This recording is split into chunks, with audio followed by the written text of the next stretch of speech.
안녕하세요, 여러분. 오늘 들려드릴 이야기는 한 평범한 아버지의 이야기입니다. 35년간 중학교에서 학생들을 가르치며 살아온 이정호 선생님의 이야기입니다. 2021년 2월 한빛중학교 강당 이정호 교장 선생님의 명예퇴직식이 열리고 있었습니다.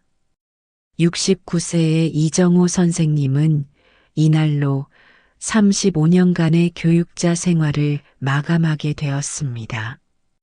이정호 교장 선생님은 우리 학교의 자랑입니다. 선생님께서 계시는 동안 우리 학교는 한 번도 교육청 감사에서 지적을 받지 않았고 학생들의 진학률도 꾸준히 향상되었습니다. 교육청 장학사의 축사가 이어졌습니다. 강당을 가득 메운 교사들과 학부모들의 박수 소리가 울려 퍼졌습니다. 이정호 선생님의 눈가가 촉촉해졌습니다. 정말 긴 시간이었구나. 그는 마음속으로 중얼거렸습니다. 1986년 갓 29의 나이로 첫 발령을 받던 그날이 어제 일 같았습니다. 그때는 머리카락도 까맣고 야망도 컸습니다. 좋은 선생님이 되어야지. 아이들을 바른 길로 이끌어야지. 하지만 지금 그의 머리는 하얗게 새었고 손등에는 나이를 말해주는 갈색 반점들이 생겨났습니다. 35년이라는 시간이 그에게서 청춘을 가져갔지만 대신 존경과 명예를 안겨주었습니다. 퇴직식이 끝난 후 이정호 선생님은 집으로 돌아왔습니다. 아파트 현관문을 열자 적막한 공기가 그를 맞이했습니다. 3년 전 아내 순이가 세상을 떠난 후로 이 집은 늘 이렇게 조용했습니다. 여보, 나 퇴직했어. 그는 거실 한쪽에 놓인 아내의 사진에 대고 말했습니다. 사진 속 순이는 여전히 환하게 웃고 있었습니다. 이정호 선생님은 소파에 털썩 앉으며 오늘 하루를 되돌아봤습니다. 퇴직식에는 많은 사람들이 왔습니다. 동료 교사들, 학부모들, 심지어 몇 년 전에 졸업한 제자들까지. 하지만 정작 그가 가장 보고 싶었던 사람들은 오지 않았습니다. 바로 그의 두 자녀였습니다. 큰아들 승현이는 공무원이었습니다. 시청 공무원으로 일하며 나름 안정적인 생활을 하고 있었습니다. 결혼 후 아이 둘을 두고 평범하게 살고 있었죠. 딸 미영이는 간호사였습니다. 대학병원에서 근무하며 아직 결혼하지 않은 채 혼자 살고 있었습니다. 아버지, 죄송해요. 갑자기 회의가 잡혀서 못 가겠어요. 승현이가 퇴직식 당일 아침에 보낸 문자였습니다. 미영이는 아예 연락도 없었습니다.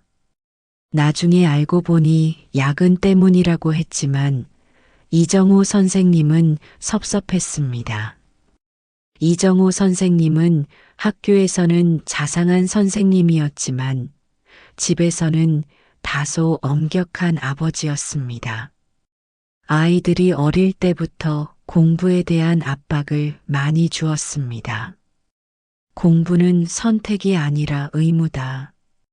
너희 아버지가 교육자인데 너희가 공부 못하면 아버지 얼굴에 먹칠하는 거야. 특히 승현이에게는 더욱 엄했습니다. 첫째 아들이니까 모범이 되어야 한다는 생각 때문이었죠. 미영이에게도 마찬가지였습니다. 여자라고 해서 공부를 소홀히 해서는 안 된다며 늘 최선을 다하라고 했습니다.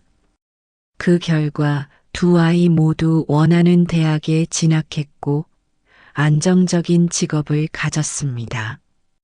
하지만 어느 순간부터 아이들이 아버지를 피하기 시작했습니다. 전화도 잘 받지 않고 집에도 자주 오지 않았습니다. 내가 너무 엄했나? 아내 순이는 생전에 이런 말을 자주 했습니다. 당신 아이들한테 좀 따뜻하게 대해요. 공부만이 전부는 아니잖아요. 하지만 이정호 선생님은 그때마다 이렇게 대답했습니다. 내가 교육자인데 내 자식 교육도 제대로 못하면 말이 돼? 엄하게 키워야 바른 사람이 된다고. 지금 생각해 보니 아내 말이 맞았던 것 같았습니다. 아이들에게 너무 엄격했던 게 아닌가 하는 후회가 밀려왔습니다. 다행히 이정호 선생님은 경제적으로는 넉넉한 편이었습니다. 35년간의 교직 생활로 모은 퇴직금과 매달 나오는 연금, 그리고 젊은 시절 아내와 함께 힘들게 마련한 아파트 두 채가 있었습니다. 하나는 자신이 살고 있는 곳이고 다른 하나는 전세를 놓아 추가 수입을 얻고 있었습니다. 돈은 있는데 쓸 곳이 없네. 혼자 먹는 식사, 혼자 보는 텔레비전, 혼자 산책하는 공원.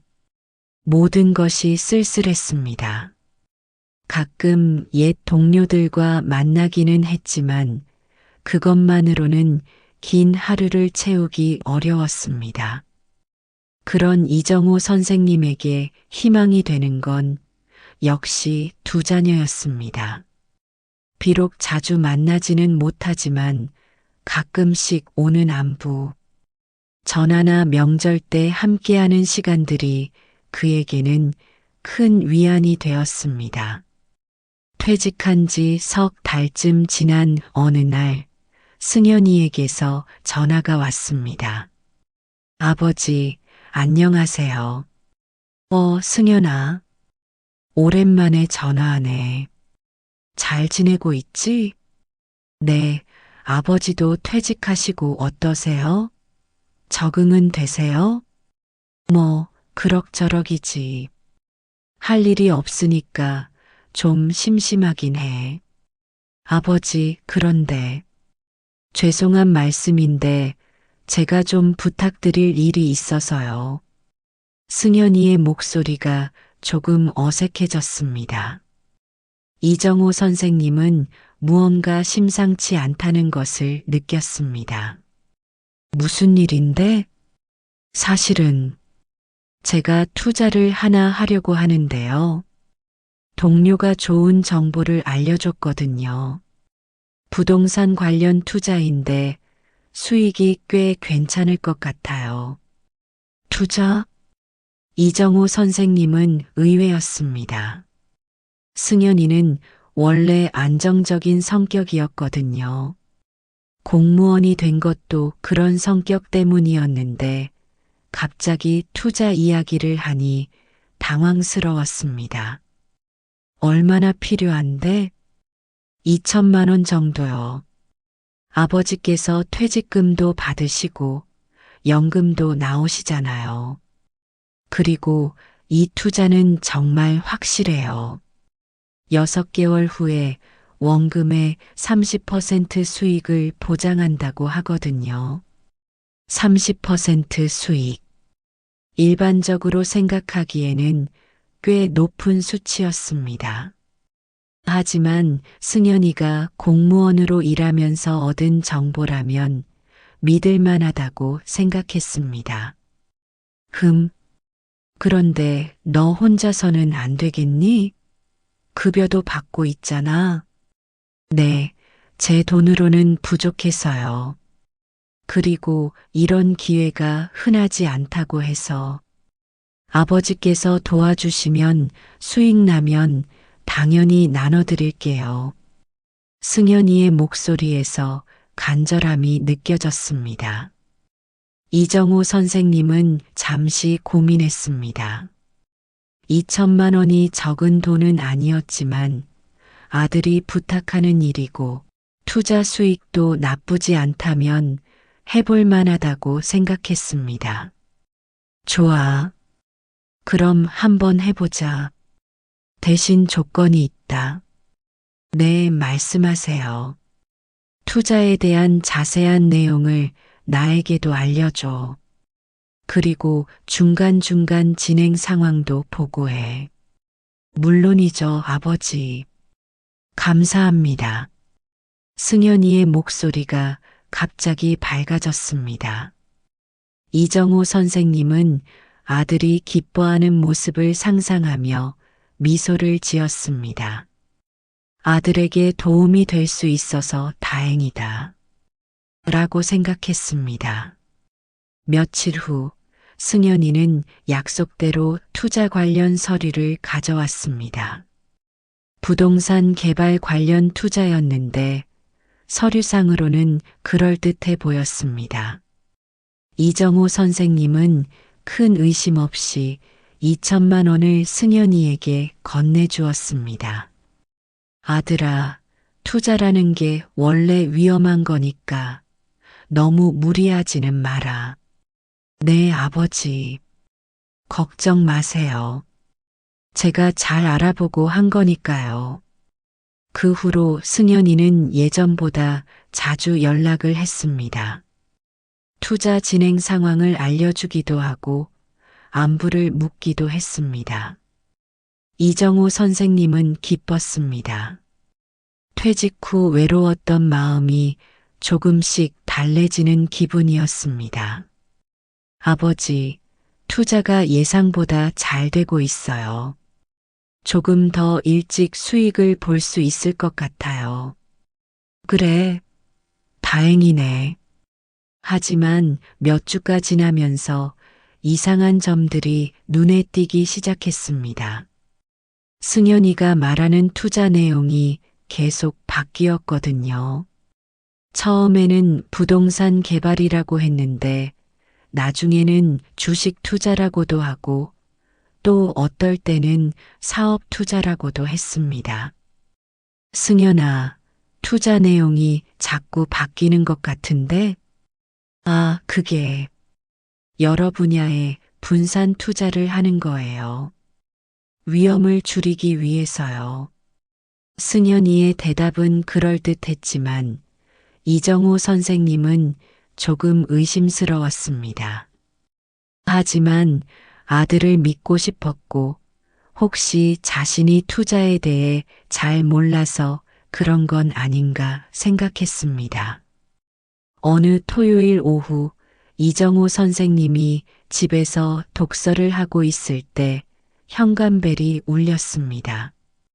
누가 올 것 같지 않았는데 의외였습니다. 문을 열어보니 젊은 남자가 서 있었습니다. 안녕하세요. 혹시 이정호 선생님 맞으시죠? 네, 그런데 누구시죠? 아, 제가 한빛중학교 3기 졸업생 김민수라고 합니다. 선생님께서 2학년 때 담임을 해주셨어요. 김민수, 이정호 선생님은 기억을 더듬어 봤습니다. 아, 그 학생 기억이 났습니다. 공부는 잘하지 못했지만 성실하고 착했던 학생이었습니다. 가정 형편이 어려워서 학교에서 장학금을 받기도 했었죠. 아, 민수야. 어떻게 날 찾아왔지? 많이 컸네. 지금 뭐하고 지내니? 저는 지금 사업을 하고 있어요.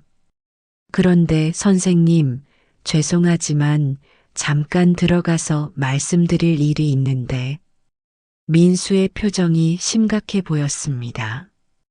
이정호 선생님은 그를 거실로 안내했습니다. 선생님, 제가 어떻게 말씀드려야 할지. 사실 선생님 아드님과 관련된 일로 왔습니다. 승연이와? 네. 선생님, 아드님께서 제게 투자를 하셨는데 그게 좀 복잡한 상황이 되었어요. 이정호 선생님의 가슴이 철렁했습니다. 승연이가 자신에게 말한 투자와 다른 무언가가 있는 것 같았습니다. 무슨 말이니? 사실, 선생님, 아드님께서는 투자라고 하셨지만 실제로는 사채를 쓰셨어요.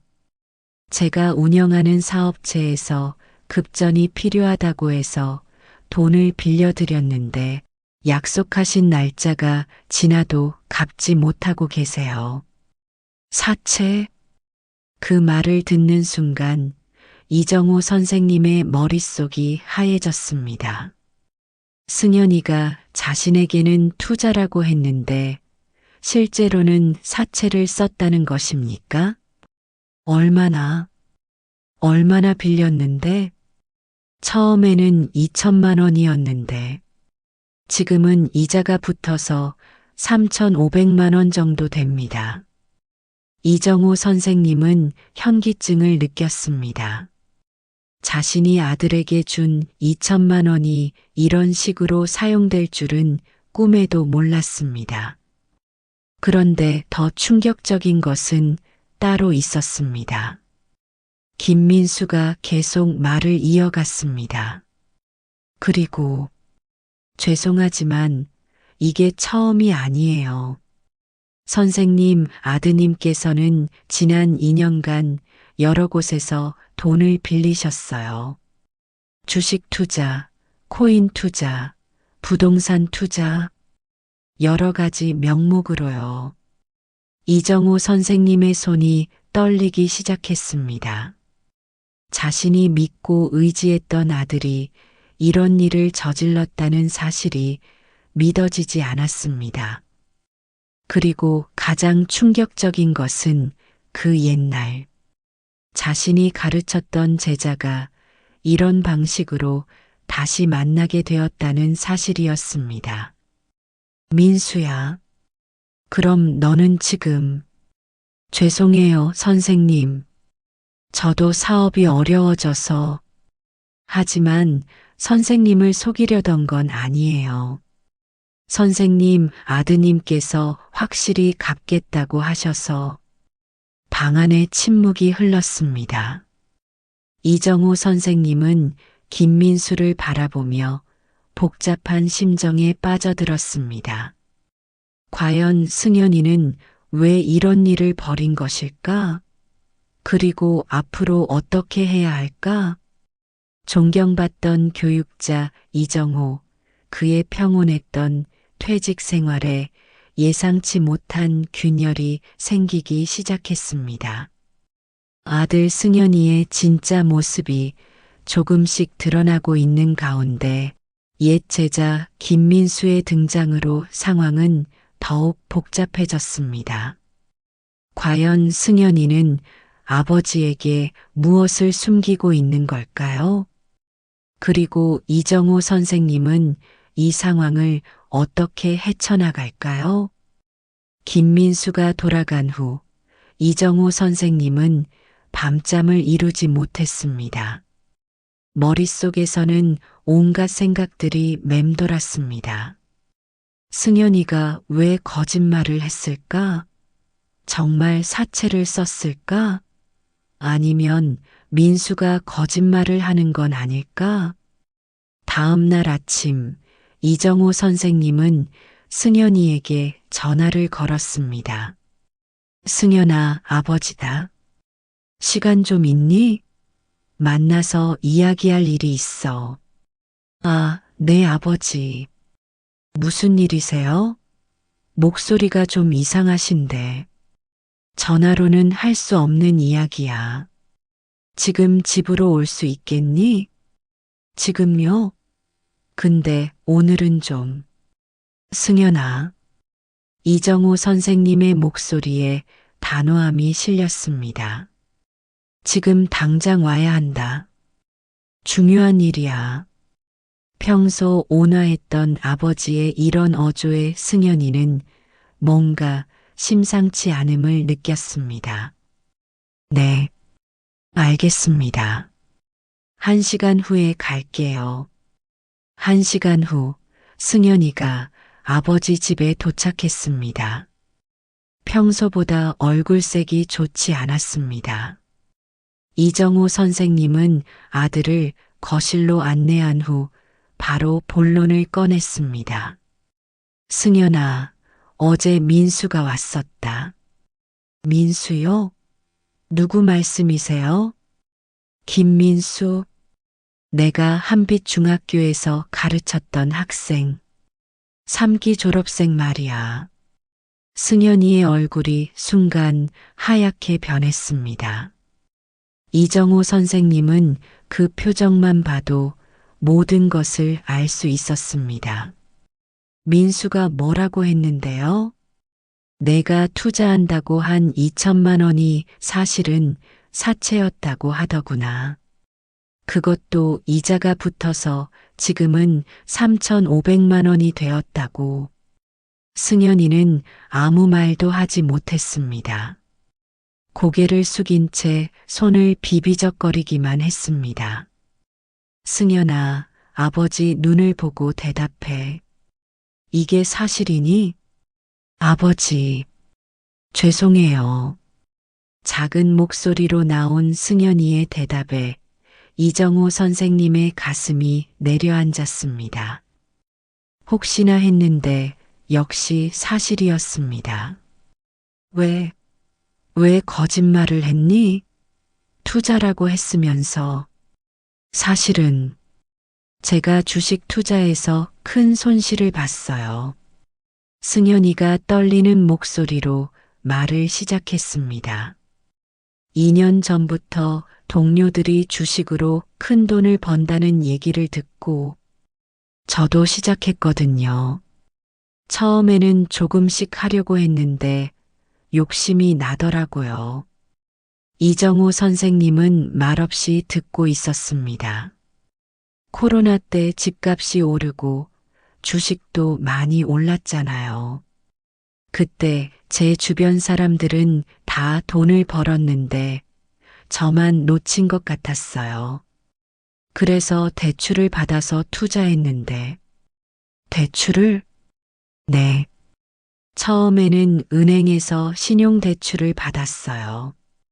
그런데 그것도 부족해서 점점 더 큰 돈이 필요했거든요. 원금을 만회하려면 더 많이 투자해야 한다고 생각했어요. 이정호 선생님은 한숨을 깊게 내쉬었습니다. 그는 교육자로서 많은 학생들을 봐왔지만 자신의 아들이 이런 실수를 할 줄은 몰랐습니다. 그래서 민수에게까지. 민수 형은 사실 우연히 만나게 됐어요. 동창회에서 봤는데 사업을 한다고 하더라고요. 그래서 급하게 도움을 청한 거예요. 하지만 승연이의 이야기는 여기서 끝나지 않았습니다. 아버지, 사실 더 말씀드릴 게 있어요. 이정호 선생님의 가슴이 다시 한번 내려앉았습니다. 더 민수 형한테만 빌린 게 아니에요.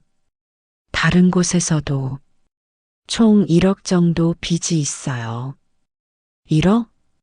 이정호 선생님은 의자에서 일어날 뻔했습니다.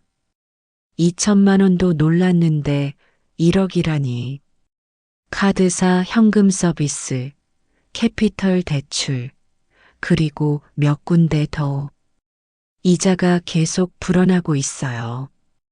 이놈아, 그럼 지금까지 월급으로 뭘 한 거야?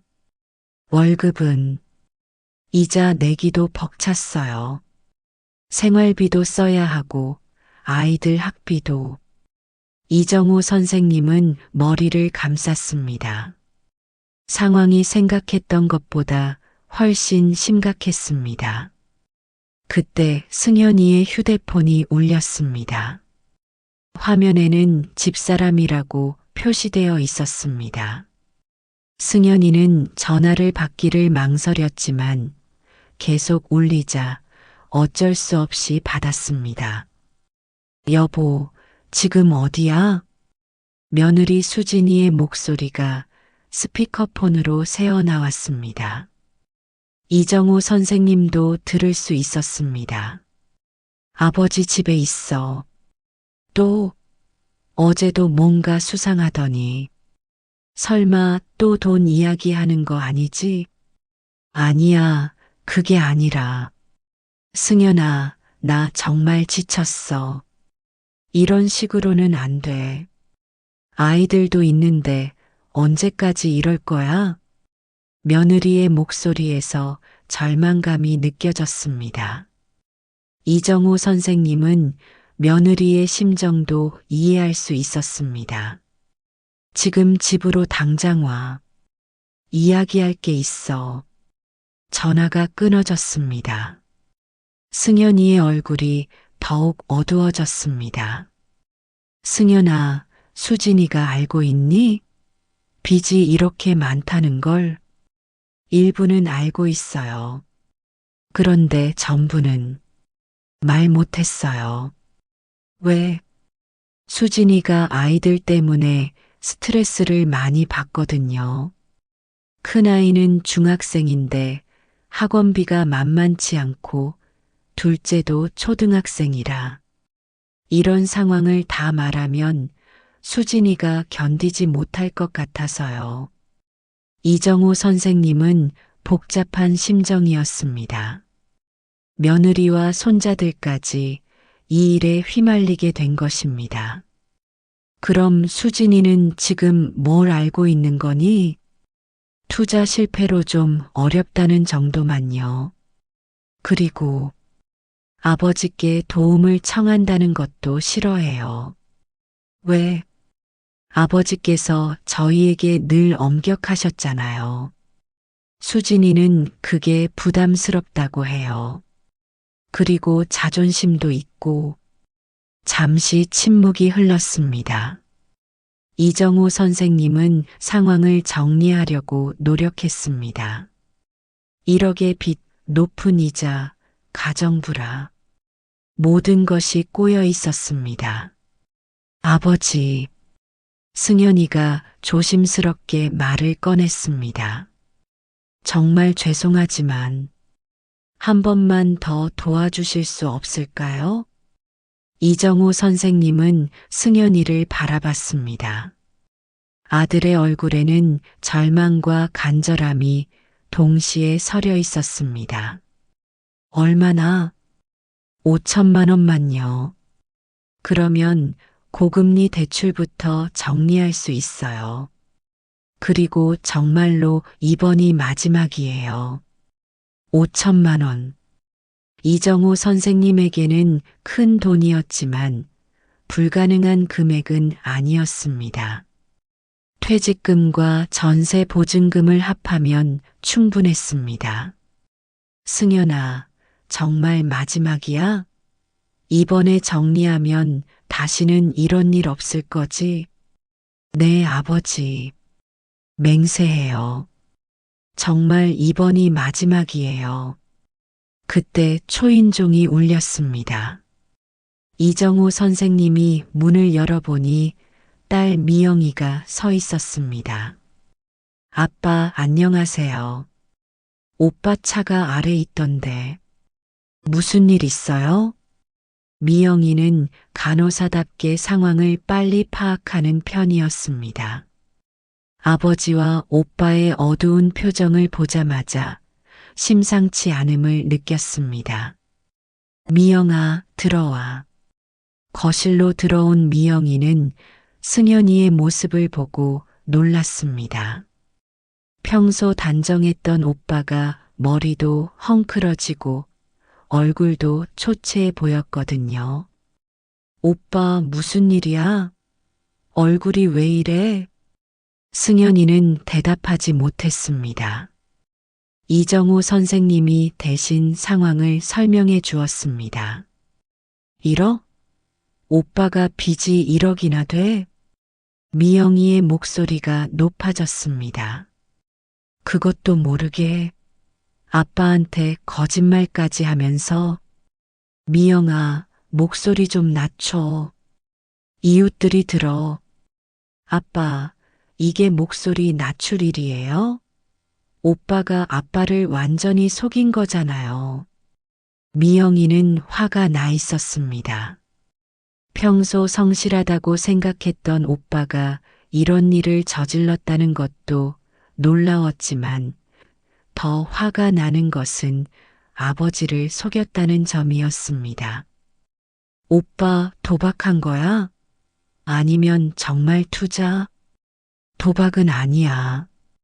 정말 투자했어. 그런데 판단을 잘못한 것 같아. 판단을 잘못했다고 1억을 잃을 정도로.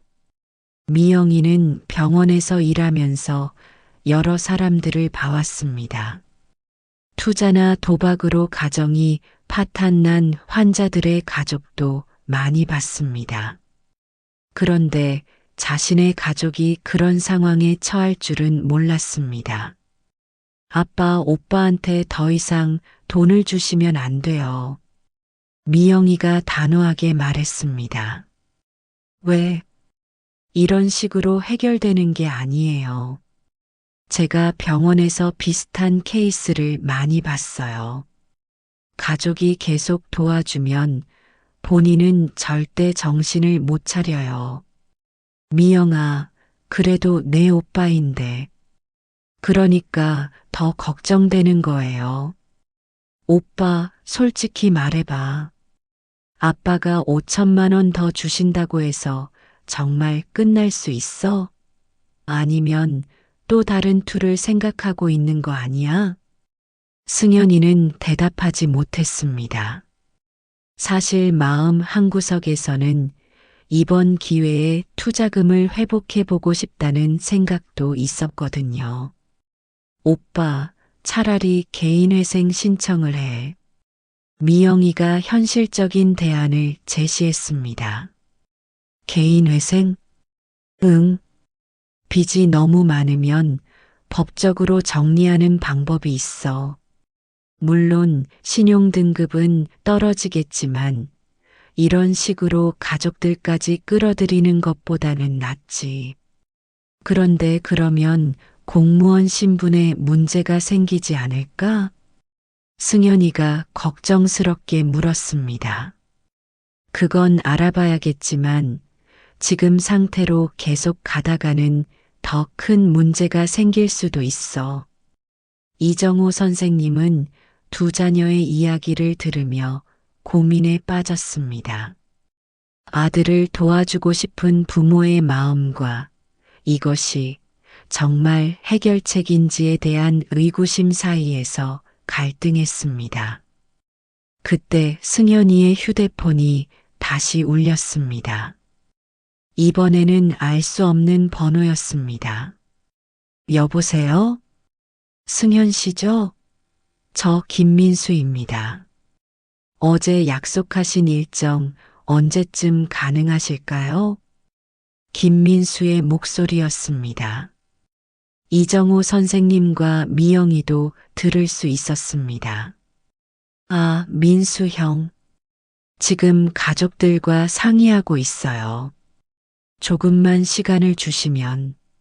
승현 씨, 죄송하지만 저희도 사정이 있어요. 다른 곳에서도 재촉하고 있거든요.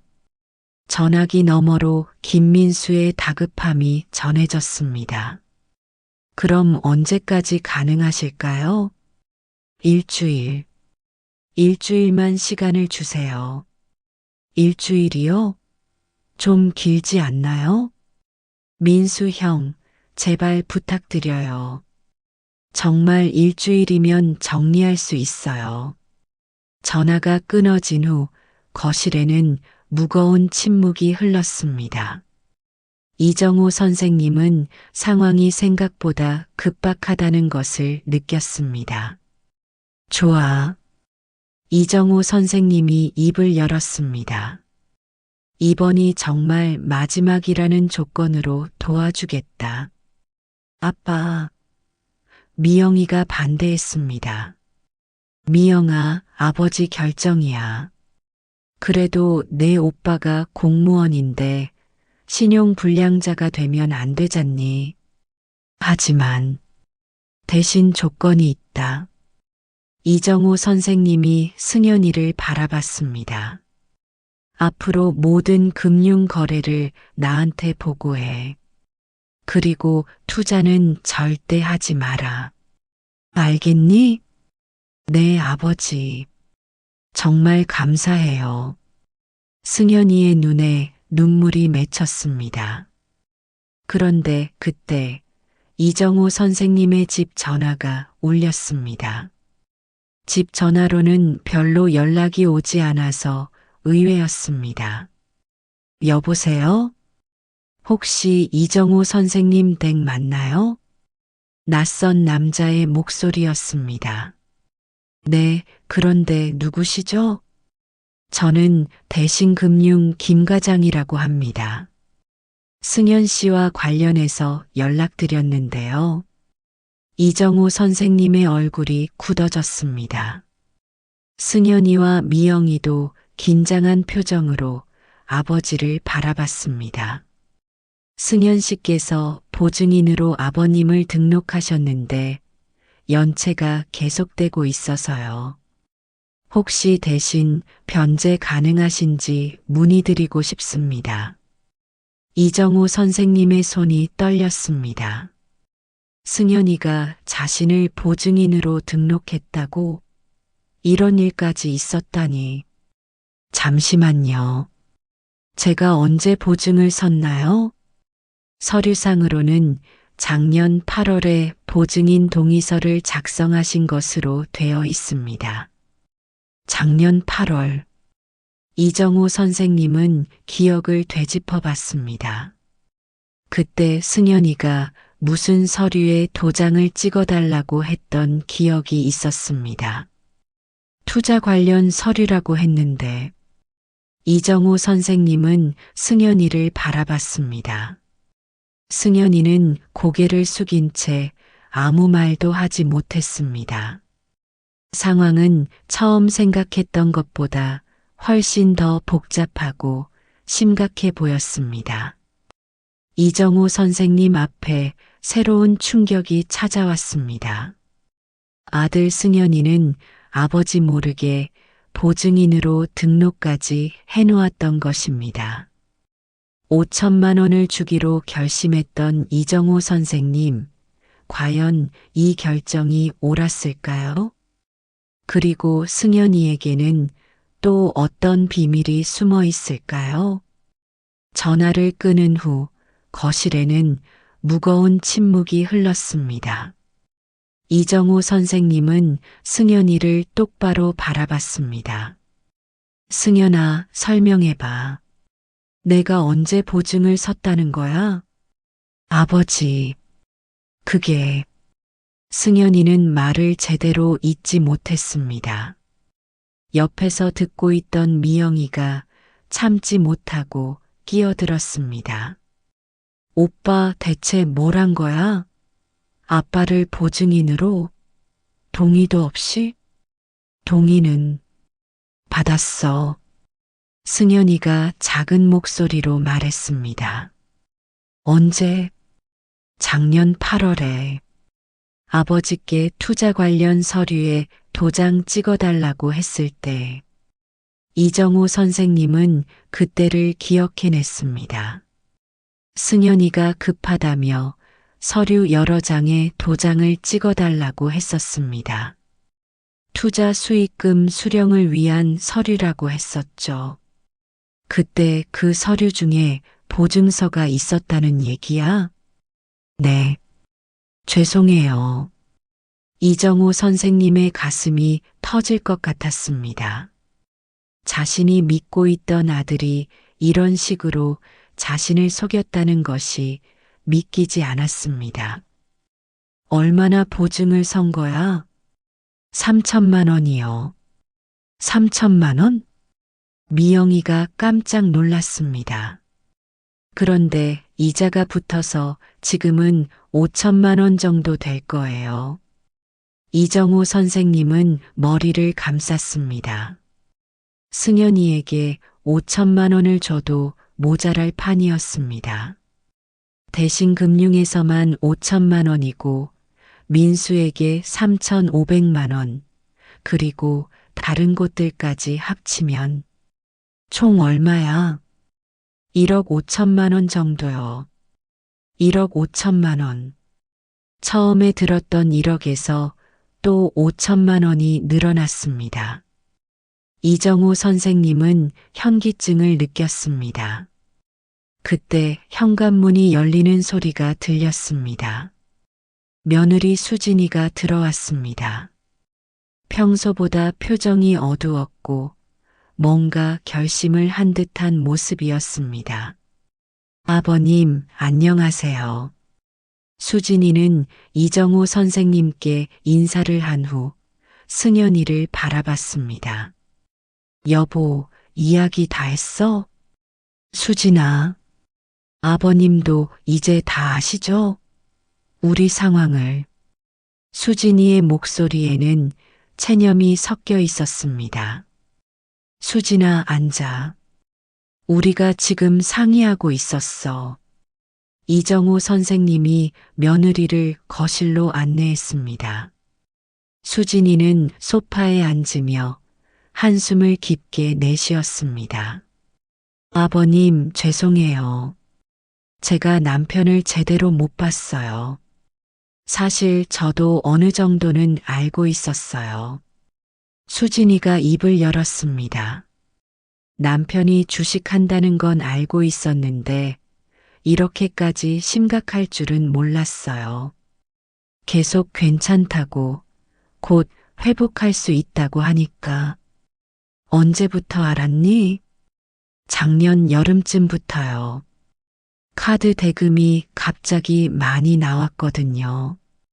그때 추궁했더니 투자 때문이라고 하더라고요. 수진이는 계속 말을 이어갔습니다.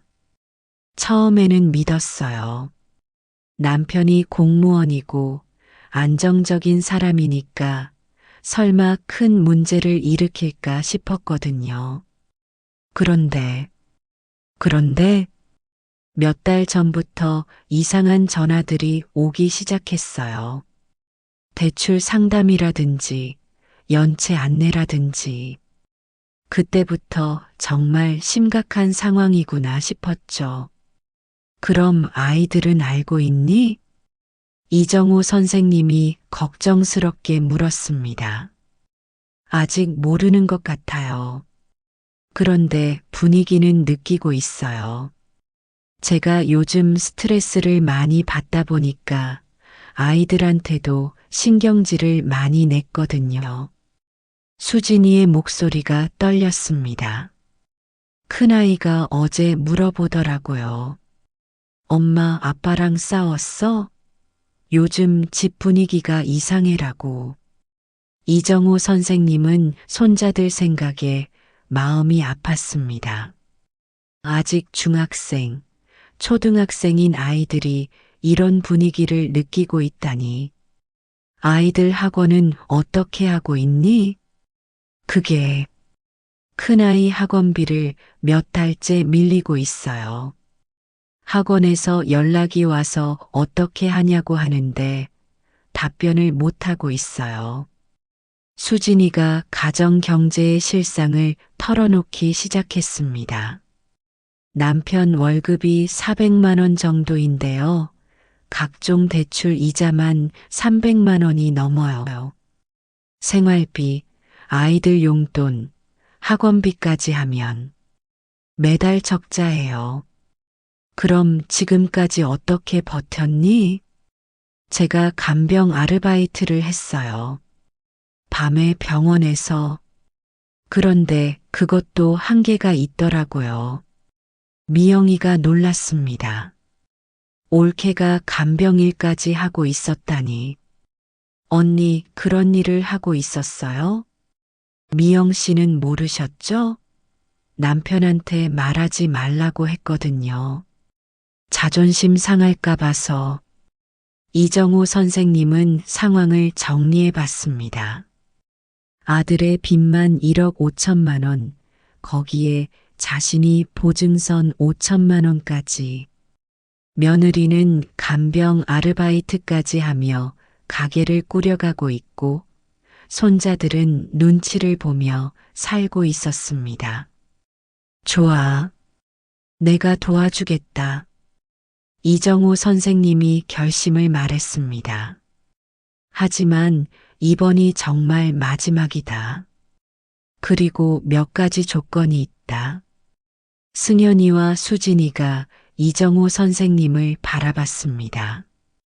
첫째, 모든 투자를 중단한다. 둘째, 앞으로 모든 금융 거래는 나한테 보고한다. 셋째, 가계부를 써서 매달 보고한다. 알겠니? 네, 아버지. 그렇게 하겠습니다. 이정호 선생님은 마음속으로 계산을 해봤습니다. 퇴직금으로 5천만 원, 전세 보증금에서 5천만 원, 그리고 예금에서 나머지. 가능은 했지만 자신의 노후 자금이 대부분 없어지는 것이었습니다. 아내가 살아있었다면 뭐라고 했을까? 이정호 선생님은 아내 생각이 났습니다. 순이는 생전에 아이들에게 너무 엄하다고 했지만 정작 아이들이 어려울 때는 누구보다 먼저 도와주려 했었거든요. 수진아, 이번 일이 정리되면 내가 아르바이트는 그만둬. 그리고 아이들한테는 당분간 이런 이야기 하지 마라. 알겠니? 네, 아버님. 정말 감사해요. 수진이의 눈에 눈물이 맺혔습니다. 그럼 언제까지 정리할 수 있을까? 일주일이면 될 것 같아요. 은행에서 돈을 인출하고 각각의 빚을 정리하는데. 알겠다. 그럼 내일부터 시작하자. 그때 승현이의 휴대폰이 울렸습니다. 또 모르는 번호였습니다. 받아봐. 승현이가 전화를 받았습니다. 여보세요? 승현 씨, 안녕하세요. 제가 어제 연락드린 김민수입니다. 김민수의 목소리가 평소보다 급해 보였습니다. 아, 민수 형. 무슨 일이세요? 사실은 급한 일이 생겼어요. 제가 돈을 빌려준 다른 분이 갑자기 전액 변제를 요구하고 있어서 승현 씨 것도 좀 앞당겨서 받을 수 있을까요? 앞당겨서요? 얼마나요? 3일. 3일 후면 안 될까요? 3일. 일주일도 빠듯했는데 3일이라니. 승현이는 당황했습니다. 민수 형, 그게 좀 어려울 것 같은데요. 승현 씨, 죄송하지만 저희도 상황이라. 만약 3일 안에 안 되시면 다른 방법을 생각해야 할 것 같아요. 다른 방법이요? 법적 절차라든지. 아시죠? 전화가 끊어진 후 승현이는 식은땀을 흘렸습니다. 법적 절차라는 것은 민사소송을 의미하는 것 같았습니다. 어떻게 된 거야? 이정호 선생님이 물었습니다. 3일 안에 갚으라고 하네요. 3일? 그럼 내일 당장 은행에 가야겠네. 이정호 선생님도 급해졌습니다. 큰 돈을 인출하려면 미리 신청도 해야 하고 여러 절차가 필요했습니다. 아버지, 정말 괜찮으세요? 이렇게 급하게 하시면. 미영이가 걱정스럽게 말했습니다. 지금 상황에 괜찮을 게 어디 있니? 빨리 정리해야 더 큰 문제가 생기지 않아. 그때 또 전화벨이 울렸습니다. 이번에는 집 전화였습니다. 여보세요? 선생님, 안녕하세요. 어제 연락드린 대신금융 김 과장입니다. 이정우 선생님의 표정이 굳어졌습니다. 네, 말씀하세요. 혹시 오늘 중으로 약속 잡을 수 있을까요? 보증 관련해서 직접 만나 뵙고 이야기하면 좋을 것 같아서요. 오늘 중으로요? 네, 가능하시면. 저희도 본사에서 재촉하고 있어서요. 이정호 선생님은 하루하루가 급박하게 돌아가는 것을 느꼈습니다. 알겠습니다. 몇 시에 어디서 만날까요? 오후 3시에 저희 지점으로 오실 수 있으세요? 신원동에 있습니다. 알겠습니다. 전화를 끊은 후 이정호 선생님은 시계를 봤습니다. 지금이 오전 11시. 4시간 후에는 대신금융에 가야 했습니다. 점심시간이 되었을 때 또 현관벨이 울렸습니다. 이정호 선생님이 문을 열어보니 2명의 남자가 서 있었습니다. 정장을 입었지만 뭔가 위압적인 분위기였습니다. 혹시 이정호 선생님 댁 맞나요? 네, 그런데 누구시죠? 저희는 승현 씨와 거래하고 있는 사람들인데요. 잠깐 들어가서 이야기 좀 할 수 있을까요? 이정호 선생님은 뭔가 불안함을 느꼈습니다. 하지만 거절하기도 어려운 분위기였습니다. 들어오세요. 두 남자가 거실로 들어왔습니다. 승현이와 수진이는 긴장한 표정으로 그들을 바라봤습니다. 안녕하세요. 저는 박 대표라고 하고요. 이분은 최 부장님이십니다. 박 대표라고 소개한 남자가 명함을 건네며 말했습니다. 저희는 금융업을 하고 있는데요. 승현 씨께서 저희한테 돈을 빌리셨어요. 얼마나요? 이정호 선생님이 물었습니다. 원금이 4천만 원이고 지금까지 이자가 붙어서 6천만 원 정도 됩니다. 또 새로운 빚이 나타났습니다. 이정호 선생님은 승현이를 바라봤습니다. 승현아, 이분들 얘기도 들어본 적 없는데? 승현이는 대답하지 못했습니다. 숨기고 있던 또 다른 빚이 드러나는 순간이었습니다. 선생님, 저희도 사업하는 사람들이라 이해해 주시겠지만 너무 오래 기다렸어요. 박 대표의 어조가 조금씩 변했습니다. 승현 씨께서 계속 미루기만 하시고 이제는 가족분들께서 나서서 해결해 주셔야 할 것 같아서 왔습니다. 언제까지 가능한가요? 이정호 선생님이 물었습니다. 내일까지요. 내일? 네. 더 이상은 기다리기 어려워요. 최 부장이라고 소개된 남자가 끼어들었습니다. 만약 내일까지 안 되시면 다른 방법을 써야 할 것 같아요. 그들의 말투에서 협박의 냄새가 났습니다. 이정호 선생님은 등골이 서늘해지는 것을 느꼈습니다. 승현 씨, 혹시 어디 가실 생각은 안 하시죠? 박 대표가 승현이를 노려보며 말했습니다. 저희가 계속 지켜보고 있을 테니까요. 이 말을 끝으로 두 남자는 일어났습니다. 내일 오후 6시까지 연락 주세요. 안 그러면 말을 끝내지 않고 그들은 나갔습니다. 문이 닫힌 후 거실에는 공포스러운 정적이 흘렀습니다. 이정호 선생님은 상황이 자신이 생각했던 것보다 훨씬 더 위험하다는 것을 깨달았습니다. 과연 이 상황을 어떻게 해결해야 할까요? 상황은 점점 더 심각해지고 있습니다.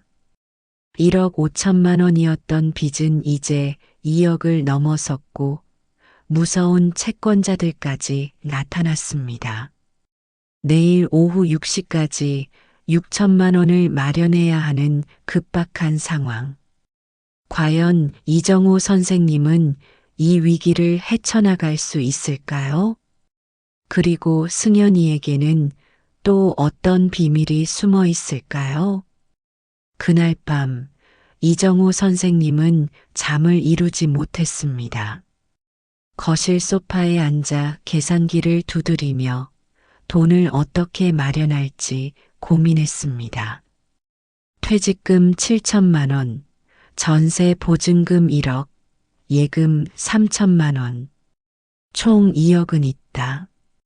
하지만 이걸 다 쓰면 내 노후는?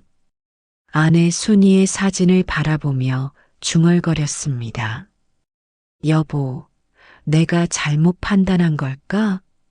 아이들을 너무 믿었나? 새벽 4시가 넘어서야 이정호 선생님은 결심을 굳혔습니다. 아무리 힘들어도 아들과 며느리 그리고 손자들을 위해서는 도와줘야겠다고 생각했습니다. 다음 날 아침 일찍 이정호 선생님은 은행으로 향했습니다.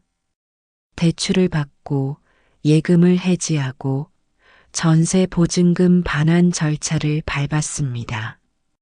선생님, 이렇게 큰 금액을 한 번에 인출하시는 특별한 사유가 있으신가요? 은행 직원이 걱정스럽게 물었습니다. 가족 일로 급한 일이 있어서요. 혹시 보이스피싱이나 사기는 아니시죠? 요즘 노인분들을 상대로 한 금융 사기가 많아서요. 아니에요. 제 아들 일이에요. 은행 직원은 더 이상 묻지 않았지만 걱정스러운 표정을 지었습니다. 오후 2시쯤 이정호 선생님은 필요한 돈을 모두 마련했습니다. 총 2억 1천만 원. 자신의 평생 모은 재산의 대부분이었습니다. 집으로 돌아온 이정호 선생님은 승연이에게 연락했습니다. 승연아, 돈 준비됐다. 지금 집으로 와서 같이 정리하자. 아, 네 아버지. 그런데 제가 지금 좀 급한 일이 있어서 저녁에 갈게요. 저녁? 그 사람들이 6시까지 오라고 했잖아. 아, 걱정 마세요. 제가 연락해서 조금 늦춰달라고 할게요. 이상했습니다. 그렇게 급하다고 했던 일을 이렇게 쉽게 미룰 수 있다는 게 이해가 되지 않았습니다. 그래도 미리 가서 기다리는 게 좋지 않겠니? 아버지, 괜찮아요. 제가 알아서 할게요. 승연이의 목소리에서 뭔가 불안한 기색이 느껴졌습니다. 오후 4시쯤 이정호 선생님은 마트에 장을 보러 갔습니다. 집 근처 대형마트에서 생필품을 사고 있는데 익숙한 목소리가 들렸습니다. 아니야, 그렇게 하면 안 돼. 너무 티가 나잖아. 승연이의 목소리였습니다. 이정호 선생님은 조심스럽게 소리가 나는 쪽으로 다가갔습니다. 식품 코너 뒤편에서 승연이가 누군가와 통화를 하고 있었습니다. 아버지가 돈 다 준비했어. 오늘 끝내면 돼. 응, 알겠어. 6시에 집으로 와. 이정호 선생님은 숨어서 듣고 있었습니다. 승연이는 계속 통화를 이어갔습니다. 민수 형 걱정은 하지 마. 형도 연기 잘하고 있잖아. 박 대표님도 어제 완벽했어. 연기. 이정호 선생님의 가슴이 쿵 내려앉았습니다. 아버지가 교육자 출신이라 좀 까다로워서. 하지만 이제 완전히 넘어갔어. 2억 넘게 준비했다니까. 이정호 선생님은 믿을 수 없었습니다. 자신의 귀를 의심했습니다. 응, 끝나면 나눠 가지자고. 민수 형은 3천만 원, 박 대표님은 4천만 원. 나머지는 내가 가져야지. 승연이가 웃으며 말하는 소리가 들렸습니다. 아버지는 절대 의심 안 할 거야. 나를 믿으니까. 평생 모은 돈 다 털어서 아들 도와주는 효자 아버지야. 이정호 선생님은 다리에 힘이 풀렸습니다. 벽에 기댄 채 겨우 몸을 지탱했습니다. 좋아. 그럼 6시에 보자. 아버지한테는 정말 미안하지만 이런 기회가 또 언제 오겠어? 통화가 끝났습니다. 승연이가 휴대폰을 주머니에 넣고 마트 출구 쪽으로 걸어갔습니다. 이정호 선생님은 그 자리에서 한참을 서 있었습니다. 머릿속이 하얗게 변했습니다. 연기라고? 민수도, 박 대표도 모든 게 거짓말이었다고? 지난 며칠간의 일들이 머릿속에서 빠르게 스쳐 지나갔습니다. 민수의 미안해하는 표정, 박 대표와 최 부장의 협박, 승연이의 절망적인 모습, 모든 것이 연출된 것이었습니다. 2억을 나눠 가진다고? 내 평생 모은 돈을? 분노가 치밀어 올랐습니다. 하지만 동시에 깊은 절망감도 느꼈습니다. 자신이 믿었던 아들이 이런 짓을 벌였다는 사실이 믿어지지 않았습니다. 이정호 선생님은 장바구니도 그냥 두고 마트를 나왔습니다. 집으로 가는 길이 평소보다 훨씬 길게 느껴졌습니다. 어떻게 해야 하지? 모르는 척 해야 하나? 아니면 따져야 하나? 여러 가지 생각이 머릿속을 복잡하게 만들었습니다. 그런데 한 가지는 분명했습니다. 더 이상 속아서는 안 된다는 것이었습니다. 집에 도착한 이정호 선생님은 거실에 앉아 생각을 정리했습니다.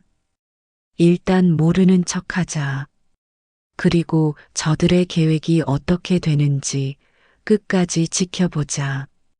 그는 휴대폰을 꺼내 딸 미영이에게 연락했습니다. 미영아, 나야. 아빠, 무슨 일이세요? 목소리가 이상하신데. 미영아, 지금 당장 집으로 올 수 있니? 중요한 일이 있어. 지금요? 근데 무슨? 설명은 나중에 할게. 일단 와. 네, 알겠어요. 30분 후에 갈게요. 30분 후 미영이가 도착했습니다. 아버지의 표정을 본 미영이는 뭔가 심상치 않음을 느꼈습니다. 아빠, 무슨 일이에요? 얼굴이 너무 어두우신데. 이정호 선생님은 마트에서 들었던 통화 내용을 미영이에게 모두 들려주었습니다. 미영이는 듣는 내내 입을 다물지 못했습니다. 그럼 오빠가 아빠를 속인 거예요? 그런 것 같다. 민수라는 사람도, 박 대표라는 사람도, 응, 모두 한패인 것 같아. 미영이는 화가 났습니다. 평소 성실하다고 생각했던 오빠가 아버지를 이런 식으로 속이다니. 아빠, 경찰에 신고해야 해요. 이건 사기예요. 미영아, 잠깐만. 성급하게 행동하면 안 돼. 이정호 선생님은 미영이를 진정시켰습니다. 일단 저들이 어떻게 나오는지 끝까지 보자. 그리고 증거를 확실히 잡은 다음에 행동하는 게 좋을 것 같아. 오후 6시가 되자 현관벨이 울렸습니다. 이정호 선생님이 문을 열어보니 승연이와 박 대표, 최 부장이 함께 서 있었습니다. 아버지 왔습니다. 승연이의 얼굴에는 걱정스러운 표정이 가득했습니다. 연기였지만 정말 자연스러웠습니다. 들어와. 이정호 선생님은 최대한 평상시와 같은 모습을 유지하려고 노력했습니다.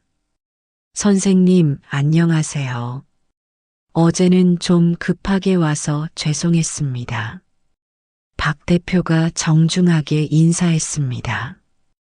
어제의 협박적인 모습과는 전혀 달랐습니다. 그래서 준비는 되셨나요? 박 대표가 조심스럽게 물었습니다. 네, 준비했습니다. 이정호 선생님이 대답했습니다. 미영이는 옆에서 가만히 상황을 지켜보고 있었습니다. 정말 감사합니다. 승연 씨가 좋은 아버지를 두셨네요. 6천만 원 맞죠? 네, 맞습니다. 이정호 선생님은 가방에서 돈을 꺼내기 시작했습니다. 박 대표와 최 부장의 눈이 반짝였습니다. 그때 이정호 선생님이 갑자기 말을 꺼냈습니다. 그런데 한 가지 궁금한 게 있어서요. 네, 말씀하세요. 승연이가 실제로 빌린 원금이 4천만 원이라고 하셨는데 언제 빌렸나요? 언제요? 작년 10월쯤인가. 박 대표가 대답했습니다. 그런데 승연이의 표정이 굳어졌습니다. 뭔가 잘못되었다는 것을 느낀 것 같았습니다. 작년 10월이면 그때 승연이가 무릎 수술로 한 달 입원해 있었는데요. 이정호 선생님의 말에 박 대표가 당황했습니다. 아, 그게 퇴원 후에. 퇴원은 11월 말에 했는데요. 그런데 어떻게 10월에 계약을? 분위기가 이상해지기 시작했습니다. 아버지, 그런 세세한 건 중요하지 않잖아요. 승연이가 급하게 끼어들었습니다. 중요하지 않다고? 4천만 원을 빌리는 게 세세한 일이야? 이정호 선생님의 목소리가 점점 높아졌습니다. 그리고 민수는 어디 갔지? 어제는 그렇게 급하다고 했으면서 오늘은 왜 안 왔어? 박 대표와 최 부장이 서로 눈빛을 주고받았습니다. 민수 형은 다른 급한 일이 있어서. 승연아. 이정호 선생님이 아들을 똑바로 바라봤습니다. 너 마트에서 누구랑 통화했지? 승연이의 얼굴이 하얗게 변했습니다. 마트요? 무슨 말씀이세요? 나눠 가지자고 했지? 민수 형은 3천만 원, 박 대표는 4천만 원. 나머지는 내가 가져간다고. 박 대표와 최 부장이 일어섰습니다. 상황이 발각되었다는 것을 안 것입니다. 아버지, 그게 뭐야? 내가 교육자 출신이라 까다롭다고? 하지만 완전히 넘어갔다고? 평생 모은 돈 다 털어서 아들 도와주는 효자 아버지라고? 이정호 선생님이 마트에서 들었던 말들을 그대로 되풀이했습니다. 승연이는 더 이상 변명할 수 없었습니다. 자신의 통화를 아버지가 들었다는 것을 깨달았습니다. 아버지, 너는 뭐야? 내 아들이야? 내가 35년간 학생들을 가르치며 정직하게 살라고 했는데 내 아들이 나를 속이고 내 돈을 훔치려고 했다고? 이정우 선생님의 목소리가 떨렸습니다. 분노보다는 절망감이 더 컸습니다. 박 대표와 최 부장은 이미 현관문 쪽으로 향하고 있었습니다. 야, 어디가? 너희도 공범이잖아. 미영이가 그들을 막으려 했지만 두 남자는 그냥 나가버렸습니다. 혼자 남은 승연이는 무릎을 꿇고 앉았습니다. 아버지, 죄송해요. 정말 죄송해요. 지금 와서 미안하다고? 너는 정말로 투자 실패를 한 거야. 아니면 그것도 거짓말이야? 일부는 정말 투자 실패였어요. 하지만 생각만큼 크지는 않았어요. 그럼 나머지는 도박이었어요. 도박? 이정우 선생님이 가장 듣고 싶지 않았던 말이었습니다. 카지노에서, 온라인 도박에서 많이 잃었어요. 그래서 돈이 필요했는데 아버지께 정직하게 말씀드릴 수가 없었어요. 그래서 나를 속인 거야? 처음에는 정말 조금만 빌리려고 했어요. 그런데 민수 형이 아이디어를 냈어요. 아버지가 돈이 많으시니까. 민수 아이디어? 네. 민수 형도 사업이 어려워서. 그래서 같이 하자고. 모든 것이 계획된 사기였습니다. 옛 제자까지 끌어들여서 자신의 아버지를 속인 것입니다. 이정우 선생님은 주저앉았습니다. 자신이 평생 쌓아온 모든 것이 무너지는 느낌이었습니다. 35년간 학생들에게 정직하게 살라고 가르쳤는데 정작 자신의 아들은 이런 사람이 되어 있었습니다. 아빠, 미영이가 아버지의 어깨에 손을 올렸습니다. 괜찮아요. 다행히 돈을 주기 전에 알게 되어서. 하지만 이정우 선생님의 상처는 돈 문제가 아니었습니다.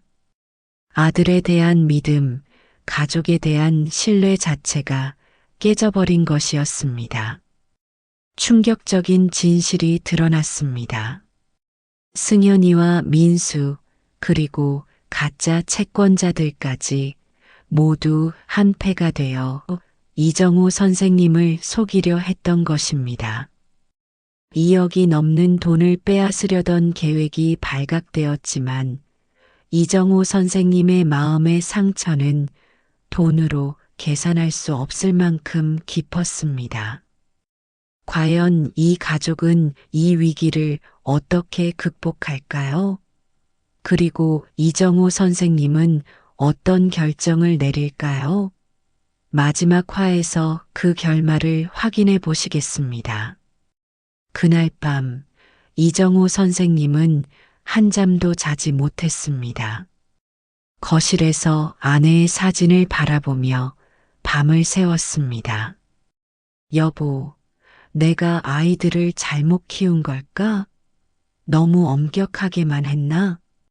사진 속 순이는 여전히 따뜻하게 웃고 있었습니다.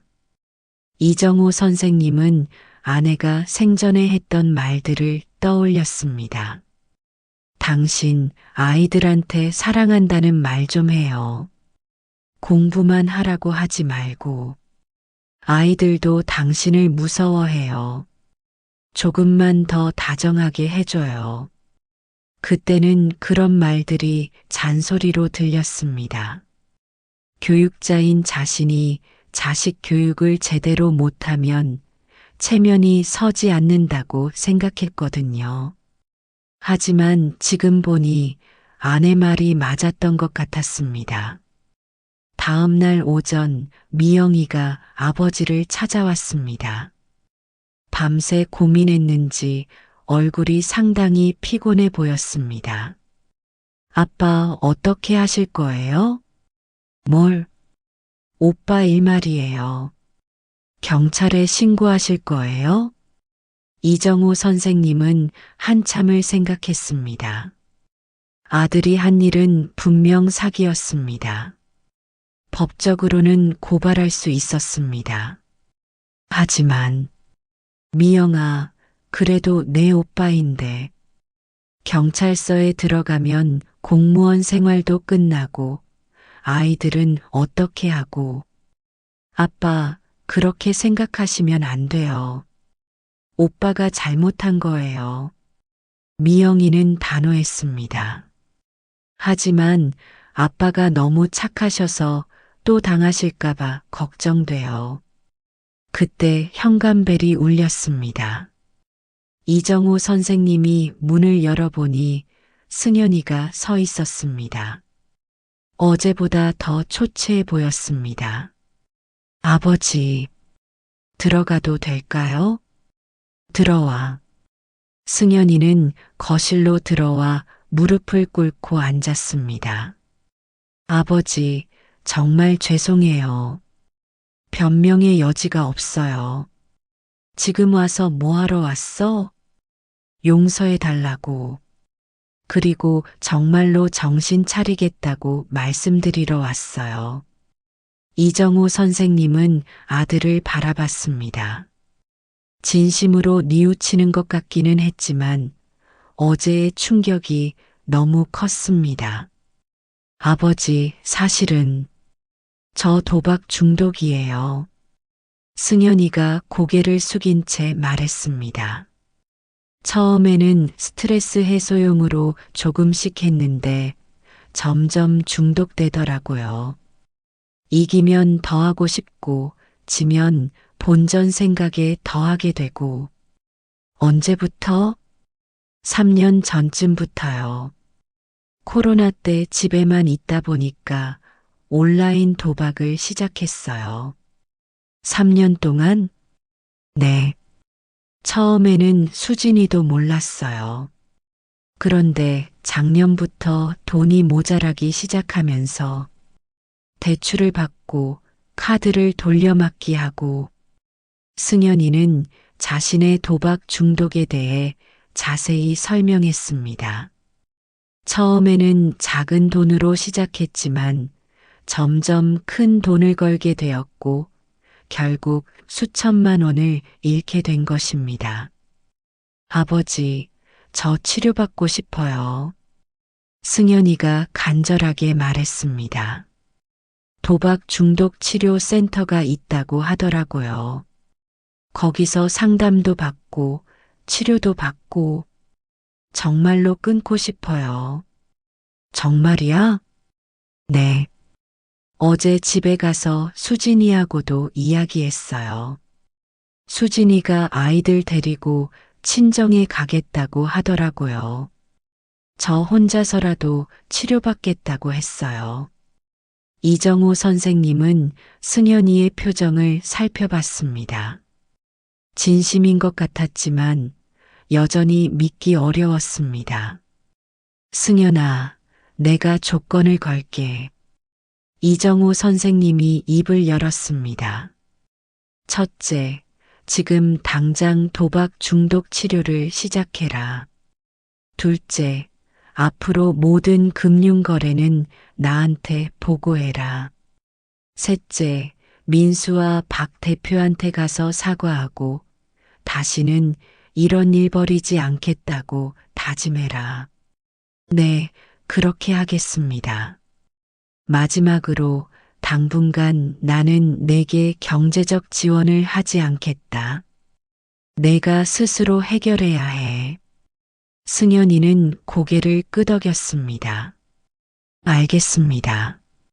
정말 감사해요, 아버지. 하지만 이정우 선생님의 마음에는 여전히 상처가 남아 있었습니다. 아들을 용서하기로 했지만 예전과 같은 관계로 돌아갈 수는 없었습니다. 승연아, 앞으로 우리 관계도 좀 달라져야 할 것 같다. 무슨 말씀이세요? 너는 이제 성인이고 가장이야. 나한테 의존하지 말고 스스로 책임져라. 나도 내 인생을 살아야겠어. 승연이는 아버지의 단호한 어조에 놀랐습니다. 평소 자상하고 도움을 주려고 했던 아버지와는 다른 모습이었습니다. 네, 알겠습니다. 승연이가 떠난 후 이정호 선생님은 미영이와 진지한 대화를 나눴습니다. 미영아, 아빠가 실버타운에 들어가려고 한다. 실버타운요? 갑자기 왜요? 이번 일로 많은 생각을 했어. 아이들한테 의존하고 아이들도 나한테 의존하는 이런 관계가 건강하지 않은 것 같아. 이정호 선생님은 며칠 전부터 실버타운에 대해 알아봤습니다. 집 근처에 괜찮은 곳이 있었고 입주 조건도 맞았습니다. 아빠 혼자 계신 것보다는 또래 분들과 함께 지내시는 게 좋을 것 같긴 해요. 미영이도 아버지의 결정에 동의했습니다. 그리고 미영아, 너도 이제 결혼 생각해봐. 아빠 걱정하지 말고 내 인생 살아. 2달 후 이정호 선생님은 햇살 좋은 실버타운에 입주했습니다. 개인 방과 공동 식당, 다양한 프로그램들이 있는 곳이었습니다. 이정호 선생님 반갑습니다. 저는 301호에 사는 최순자라고 해요. 입주 첫날 옆방에 사는 최순자 할머니가 인사를 왔습니다. 75세의 최순자 할머니는 남편을 먼저 보내고 혼자 지내다가 실버타운에 들어왔다고 했습니다. 선생님도 혼자 계세요? 네, 아내를 3년 전에 먼저 보냈어요. 그럼 자식분들은? 아들, 딸 하나씩 있는데 조금 복잡한 상황이에요. 실버타운에는 다양한 사연을 가진 어르신들이 있었습니다. 퇴직한 의사 선생님, 전직 간호사, 사업가, 교사, 모두들 각자의 인생을 살아온 분들이었습니다. 이 선생님, 우리 같이 바둑 어때요? 좋죠. 오랜만에 바둑을 두네요. 저는 탁구 치러 가는데 같이 가실래요? 운동도 좀 해야겠네요. 이정호 선생님은 점점 실버타운 생활에 적응해 갔습니다. 규칙적인 생활, 또래들과의 교류, 다양한 취미 활동들이 그에게 새로운 활력을 주었습니다. 이 선생님, 우리 실버타운에서 지역 중학교에 봉사활동을 나가는데 같이 하실래요? 최순자 할머니가 제안했습니다. 어떤 봉사활동인데요? 학습 멘토링이에요. 우리 같은 퇴직 교사들이 공부 어려워하는 학생들 도와주는 거예요. 이정호 선생님의 눈이 반짝였습니다. 35년간 교육자로 살았는데 이런 식으로 다시 학생들을 가르칠 수 있다니 좋습니다. 해보겠어요. 일주일 후 이정호 선생님은 다시 중학교 교실에 서게 되었습니다. 하지만 이번에는 교장이 아니라 봉사자로서였습니다. 안녕하세요. 저는 이정호라고 합니다. 여러분들의 공부를 도와드리러 왔어요. 선생님, 진짜 교장 선생님이셨어요? 네, 35년간 선생님으로 일했어요. 와, 대박! 학생들이 신기해했습니다. 이정호 선생님은 학생들에게 수학을 가르치기 시작했습니다. 예전처럼 엄격하지 않고 친근하고 재미있게 가르쳤습니다. 선생님, 수학이 이렇게 쉬운 거였어요? 그럼 방법만 알면 어려운 게 아니야. 학생들을 가르치면서 이정호 선생님은 새로운 것을 깨달았습니다. 예전에는 성적과 입시만 중요하게 생각했는데 지금은 학생들 한 명 한 명의 개성과 가능성을 보게 되었습니다. 민수야, 너는 손재주가 좋네. 나중에 기술 분야로 진로를 생각해봐도 좋겠어. 정말요? 공부 못해도 괜찮을까요? 공부도 중요하지만 각자의 재능을 살리는 게 더 중요해. 내가 좋아하고 잘하는 일을 찾아봐. 이런 대화를 하면서 이정호 선생님은 자신의 아들 승현이 생각이 났습니다. 내가 승현이에게도 이렇게 말해줬으면 어땠을까? 실버타운에 들어온 지 6개월이 지났을 때 명절이 찾아왔습니다. 추석이었습니다. 예전 같았으면 아이들이 집에 와서 함께 차례를 지내고 식사를 했을 텐데 이번에는 달랐습니다. 아버지, 추석에 집으로 오세요. 미영이가 전화했습니다. 미영아, 아빠는 여기서 보낼게. 실버타운에서도 추석 행사가 있거든. 그래도 가족끼리. 괜찮아. 너는 내 일정대로 해. 이정호 선생님은 가족과 적당한 거리를 유지하기로 마음먹었습니다. 너무 가까워서 서로에게 의존하는 것보다 각자의 삶을 존중하면서 지내는 게 낫다고 생각했습니다. 승현이는 약속대로 도박 중독 치료를 받고 있었습니다. 한 달에 한 번씩 이정호 선생님께 안부 전화를 드렸습니다. 아버지, 안녕하세요. 승현입니다. 승현아. 잘 지내고 있니? 네, 치료 잘 받고 있어요.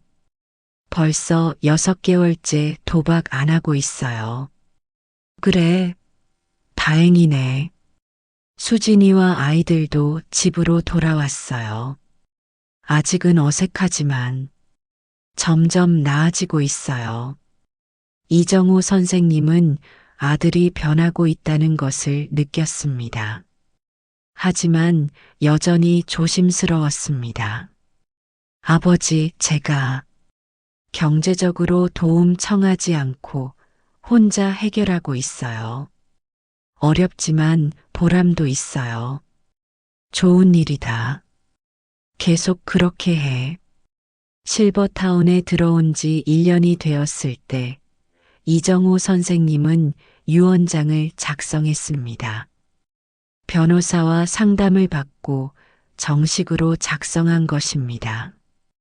재산의 60%는 교육 관련 자선단체에 기부하기로 했습니다. 평생 교육자로 살았으니 마지막에도 교육을 위해 쓰이기를 원했습니다. 30%는 미영이에게, 10%는 승현이에게 남기기로 했습니다. 승현이의 몫이 적은 것은 이번 일에 대한 교훈의 의미도 있었습니다. 최할머니, 제가 유언장을 썼어요. 벌써요? 아직 건강하시잖아요. 미리 정리해 두는 게 좋을 것 같아서요. 자식들에게 부담 주지 않으려고요. 실버타운에서의 생활은 이정호 선생님에게 새로운 자유를 가져다 주었습니다. 자식들 걱정하지 않아도 되고 자식들도 아버지 눈치 보지 않아도 되는 자유였습니다. 이 선생님, 오늘 날씨가 좋은데 산책 어떠세요? 좋죠. 가을이 깊어가니까 단풍 구경도 하고 친구들과 함께하는 산책, 취미 활동, 봉사활동. 모든 것이 자신의 선택이었습니다. 누군가를 위해서가 아니라 자신을 위한 선택이었습니다. 실버타운에서 지낸 지 2년째 되던 어느 날 이정호 선생님에게 특별한 일이 생겼습니다. 이 선생님, 제가 만들어 온 김치찌개 좀 드셔보세요. 최순자 할머니가 자신이 만든 음식을 나눠주었습니다. 정말 맛있네요. 저도 뭔가 만들어서 드릴까요? 이 선생님이 요리도 하세요? 아내가 세상을 떠난 후에 배웠어요. 혼자 살려니까 필요해서요. 두 사람은 점점 가까워졌습니다. 같은 상황에서 비슷한 아픔을 겪은 사람들끼리의 동질감이 있었습니다. 최 할머니, 우리 좀 더 자주 만날까요? 무슨 말씀이세요? 지금까지 가족을 위해서만 살았는데 이제 저를 위해서도 살고 싶어요. 할머니와 함께요. 최순자 할머니는 얼굴이 빨개졌습니다. 이 선생님, 우리 나이가 뭐가 중요해요? 서로 의지하고 함께 있으면 되는 거 아닌가요? 두 사람은 실버타운 내에서 공식적으로 사귀기 시작했습니다. 다른 어르신들도 축하해 주었습니다. 아빠, 정말이세요? 최 할머니와 미영이가 놀라며 물었습니다. 응, 문제 있니? 아니에요. 좋은 일이죠. 아빠가 행복하시면 저도 기뻐요. 미영이는 아버지의 새로운 시작을 응원했습니다. 승연이도 마찬가지였습니다. 아버지, 축하드려요. 아버지가 행복하시는 게 가장 중요해요. 이정호 선생님은 이제 가족의 의미를 새롭게 이해하게 되었습니다. 가족이라고 해서 모든 것을 희생하고 모든 것을 책임져야 하는 건 아니었습니다.